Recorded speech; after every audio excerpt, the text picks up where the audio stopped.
তোমাদের আশীর্বাদ মাথায় নিয়ে গুড মর্নিং জানিয়ে আজকে দিনটি শুরু করলাম। মাছ কেনার জন্য আমি বোলপুর চলে এসেছি, রেল ব্রিজের উপর দাঁড়িয়ে আছি। তো এই দিকটা পেছনের দিকটা দেখো কেমন কত সুন্দর লাগছে, দেখে টোটোরা দেখছে যাচ্ছে কেমন করে।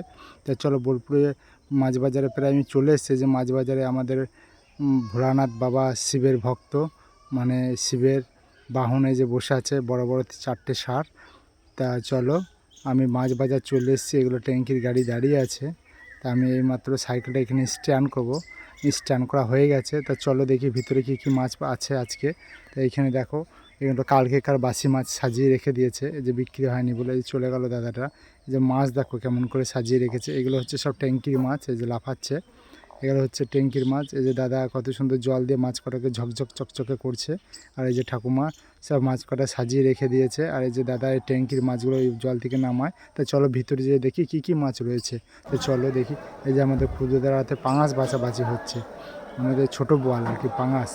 দেখো কেমন করে বাছাবাছি করছে, একজনের জল মারছে আর তিনজনের বাছাবাছি করছে ছোটো বড়ো। আর এইদিকে বাবুদার আড়তে এদিকে চিংড়ি, এইদিকে আবার অশোকদার আড়তে সে একই ট্যাঙ্কির মাছ রয়েছে সাজানো। তা চলো মাছে আজকে অনেক দাম, তোমাদের আমবাজার থেকে একটু ঘুরিয়ে নিয়ে আসি। তো চলো দেখি আমবাজারে। তা চলো আমবাজারে একটু।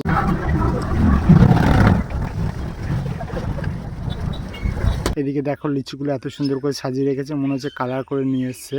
এদিকে আবার আমার ডাক শুরু হয়ে গেছে, ঠেলাঠুলি দিয়ে লোক সরাই আমি ভিতরে চলে আসলাম। এই যে এই কাকুটার আমের আড়ত। তা যাই হোক কাকুটা আমের আড়ত ডাক শুরু হয়ে গেছিলো, এটা 30 টাকা ডাক গেল। এই যে আম ডাক শেষ হয়ে গেছে, বেশ আমি এখন চলে এলাম মাছ বাজারে আবার। আর এইদিকে একটা মাছ আছে বড় ব্রিকেট, সিলভার ব্রিকেট, একটাতেই 5 কেজি 200 ওজন, যে দেখালাম তোমাদেরকে 5 কেজি 200। তো যাই হোক এখানে আমেরিকান মাছও ডাক হচ্ছে কত সুন্দর করে। আমার মাছ তো কেনা হয়ে গেছে, চলো তোমাদের দেখাই আজকে আমি কি কি মাছ নিয়েছি, তোমাদের দেখাচ্ছি। এইখানে দেখো বাটা আছে, সিলভার আছে, রুই আছে, পাঙাশ আছে। আর এইখানে আবার দেশি চিংড়িও আছে, দেশি চিংড়ি অনেক দাম তাও নিয়েছি। কিছু কিছু কাস্টমার আছে খুব দেশি চিংড়ি পছন্দ করে, তাদের জন্য নেওয়া। তো যাই হোক চলো দেখি আমার প্রথম কাস্টমার কে হয়। তা চলো গ্রামের উদ্দেশ্যে আমি রওনা হয়ে যাই।